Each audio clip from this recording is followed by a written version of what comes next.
નમસ્કાર મિત્રો, આપણે જે એક જ મલ્ચિંગમાં 3 પાક કર્યા એને આજે 10 દિવસ થઈ ગયા છે, જેમાં તરબૂચનું બીજ રૂપે 7 દિવસ લગભગ થઈ ગયા અને 7 દિવસમાં આજે આ તમે જોઈ શકો છો ખૂબ જ સારું જર્મિનેશન છે.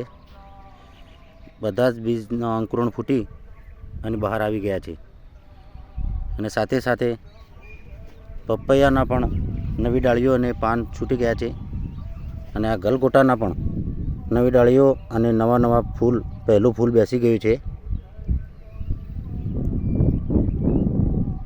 આમ આ પહેલું પગથિયું પાસ થઈ ગયું હોય એવું કહેવાય કે 3 સારી રીતે ઉગી નીકળ્યા છે. 3 પાક આમાં હવે એનું નિંદામણ કરવામાં આવશે.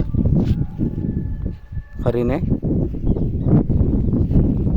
આ રીતે જે નિંદામણ ઉગ્યું હોય વધારાનું એ નાનું હોય એ વખત જ દૂર કરી દેવું પડશે, જેથી કરીને મોટું થાય નહીં અને છોડને બગાડે નહીં.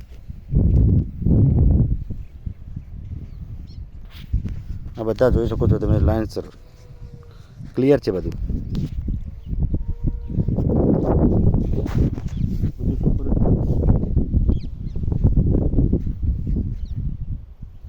આ સાઈડ લાવો.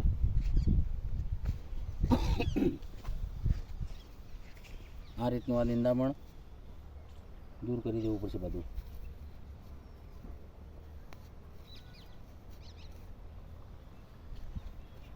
અને નિંદામણ હશે તો ખૂબ જ તકલીફ પડશે.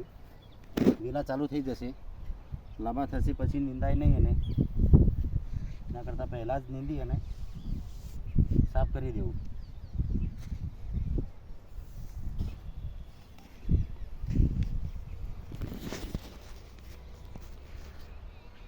આ લાઈન ટુ લાઈન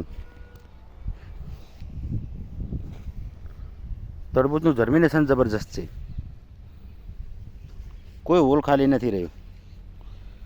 આ 5% કદાચ હોય ક્યાંક, બાકી મને જ લાગે છે 90 થી 95% જર્મિનેશન છે.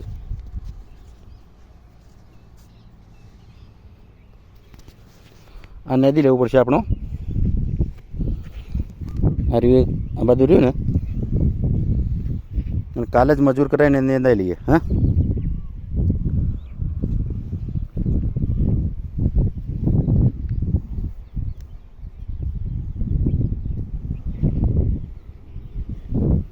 આસાનીથી આવી જાય. હાલ તો મોટું થાય તો તકલીફ પડશે. આમ આ 3 પાક આપણે એક સાથે કર્યા, એનું પહેલું પગથિયું તો પાસ થઈ ગયું છે. હવે આગળ કેવું ઉત્પાદન મળશે ને શું હશે એના વિશે આપણે માહિતી આપીશું. નમસ્તે.